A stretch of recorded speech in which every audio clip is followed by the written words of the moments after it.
നമസ്കാരം, third eye ന്യൂസിലേക്ക് സ്വാഗതം.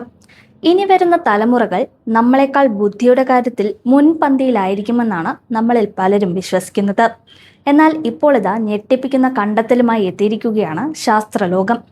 മില്ലേനിയലുകളെക്കാൾ IQ നിലവാരത്തിൽ പിന്നോട്ട് പോകുന്ന ആദ്യ തലമുറയായി ജെൻസി മാറുന്നുവെന്നാണ് പുതിയ പഠനങ്ങൾ പറയുന്നത്. ഇതിനെയാണ് ശാസ്ത്രലോകം റിവേഴ്സ് ഫ്ലിൻ ഇഫക്റ്റ് എന്ന് വിളിക്കുന്നത്. എന്താണ് ഈ ഫ്ലിൻ ഇഫക്റ്റ് എന്നല്ലേ നിങ്ങൾ ചിന്തിക്കുന്നത്?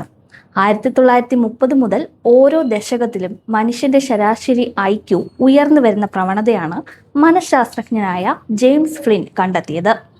മനുഷ്യബുദ്ധിയിൽ അതുവരെ കാണാത്തൊരു വളർച്ച. എന്നാൽ 1990 ശേഷം ജനിച്ചവരിൽ ഈ വളർച്ച കാണാൻ സാധിച്ചില്ല.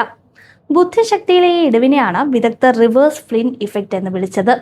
സാങ്കേതിക വിദ്യ വിരൽ തുമ്പിലുണ്ടെങ്കിലും അത് മനുഷ്യന്റെ ചിന്താശേഷിയെ പ്രതികൂലമായി ബാധിക്കുന്നുണ്ടെന്നാണ് പഠനങ്ങൾ പറയുന്നത്. എന്തിനും ഗൂഗിളിനെ ആശ്രയിക്കുന്നതിനാൽ ചിന്താശേഷി ഇല്ലാതെയാകുന്നു.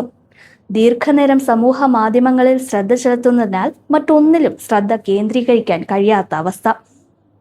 കഴിക്കുന്ന ഫാസ്റ്റ് ഫുഡും ജങ്ക് ഫുഡും ആരോഗ്യപരമല്ലാത്ത വസ്തുക്കളും പോലും ഈ ബുദ്ധിക്കുറവിന് കാരണമാണ്.